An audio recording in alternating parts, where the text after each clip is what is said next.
guys, kita sekarang mau ke mana Om Dodo? Lubang Buaya.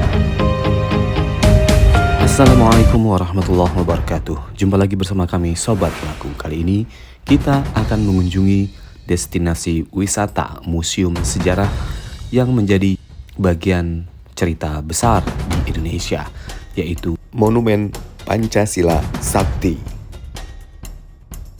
Lubang Buaya adalah sebuah tempat di kawasan Pondok Gede, Jakarta yang menjadi tempat pembuangan para korban G30S PKI tahun 1965. Sumur Lubang Buaya terletak di Kelurahan Lubang Buaya di Kecamatan Cipayung, Jakarta Timur. Nama Lubang Buaya sendiri berasal dari sebuah legenda yang menyatakan bahwa ada buaya-buaya putih di sungai yang terletak di dekat kawasan Pondok Gede. Selain itu juga terdapat rumah yang di dalamnya ketujuh pahlawan revolusi yang disiksa dan dibunuh. Dahulu tempat ini adalah merupakan pusat latihan para anggota PKI, Partai Komunis Indonesia. Dibangun di atas tanah seluas 14,6 hektar atas gagasan Presiden kedua Republik Indonesia, Bapak Haji Muhammad Soeharto. Monumen ini dibangun dengan tujuan mengingat perjuangan para pahlawan revolusi yang berjuang mempertahankan ideologi Pancasila dari ancaman ideologi komunisme. Teman-teman, kita berada di pintu masuk awal dari Monumen Pancasila Sakti. Nah, sebelah kiri saya adalah Museum Pengkhianatan Komunis yang isinya tentang peninggalan-peninggalan para jenderal-jenderal yang ada atau menempel di badan mereka seperti pakaian, cincin, dan segala macamnya. Di sini adalah mobil-mobil yang dipakai para jenderal-jenderal pada zaman dahulu. Nah, sebelah kanan saya isinya tentang sumur para jenderal itu ditanam, dikuburkan atau dimasukkan, dan ada rumah untuk penindasan, dan ada patung Monumen Pancasila Sakti. Ayo kita masuk. Sumur maut.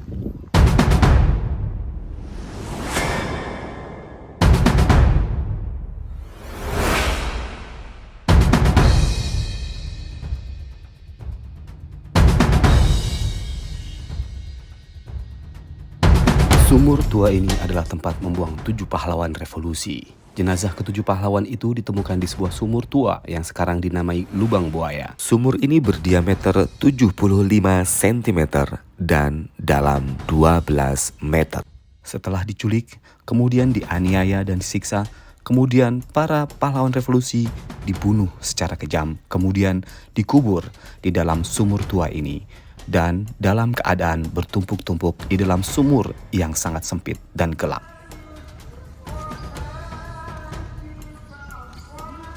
Di sebelah sumur tua terdapat rumah penyiksaan. Rumah penyiksaan adalah tempat para pahlawan revolusi disiksa, dianiaya, kemudian dibunuh secara kejam untuk menandatangani surat pernyataan adanya Dewan Jenderal di Indonesia. Mereka disiksa sebelum akhirnya dibunuh. Di tempat ini ditampilkan diorama penyiksaan 7 pahlawan revolusi beserta kisah dimulainya pemberontakan PKI. Dahulu tempat ini merupakan sebuah sekolah rakyat atau sekarang lebih dikenal dengan sekolah dasar dan dialihfungsikan oleh PKI sebagai tempat penyiksaan kejam para pahlawan revolusi.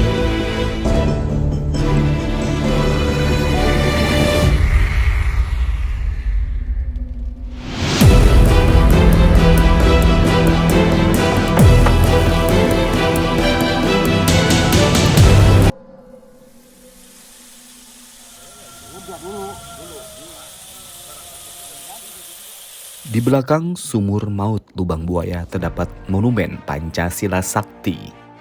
Demi mengenang 7 pahlawan revolusi yang gugur pada peristiwa G30S PKI, Monumen Pancasila Sakti didirikan. Patung ketujuh pahlawan revolusi berdiri di depan sebuah dinding dengan tinggi 17 meter dengan hiasan Garuda Pancasila. Tinggi 17 meter ini melambangkan tanggal kemerdekaan Republik Indonesia.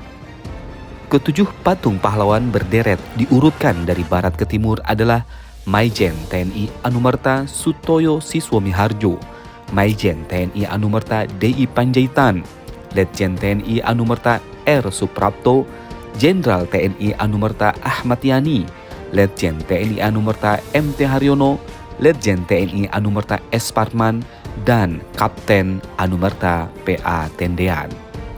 Di bawah Monumen Pahlawan Revolusi, ada relief yang menggambarkan peristiwa prolog kejadian serta penumpasan G30 SPKI oleh ABRI dan rakyat. Kemudian, di bawah relief ada prasasti yang berbunyi, waspada dan mawas diri agar peristiwa semacam ini tidak terulang lagi. Sekarang kita ke tempat, ke rumah-rumah yang mungkin dulunya buat para pendiri-pendiri PKI itu untuk rapat dan menyusun strategi untuk menculik para jenderal. Ayo silakan.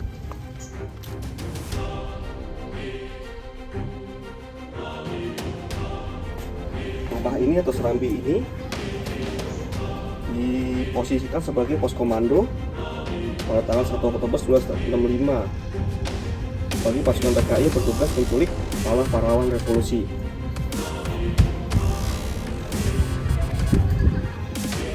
Penampakan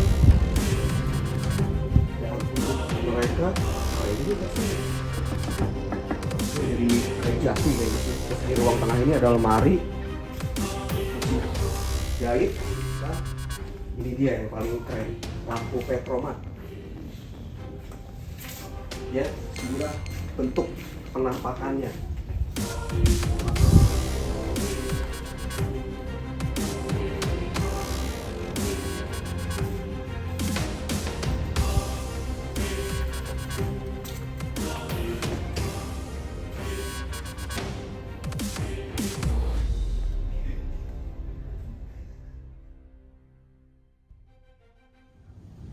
Teman-teman, ini adalah dapur umum yang dipakai untuk menyokong dan bagi para anggota pasukan pemberontak G30 SPKI.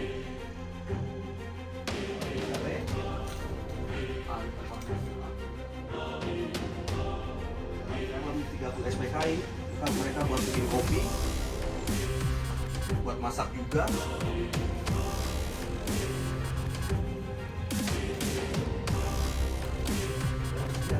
Dan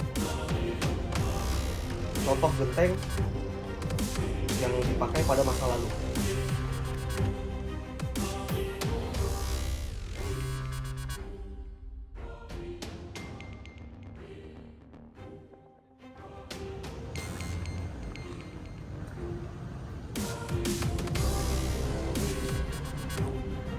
Ini adalah salah satu replika yang dipakai oleh pemberontak G30 SPKI untuk menjemput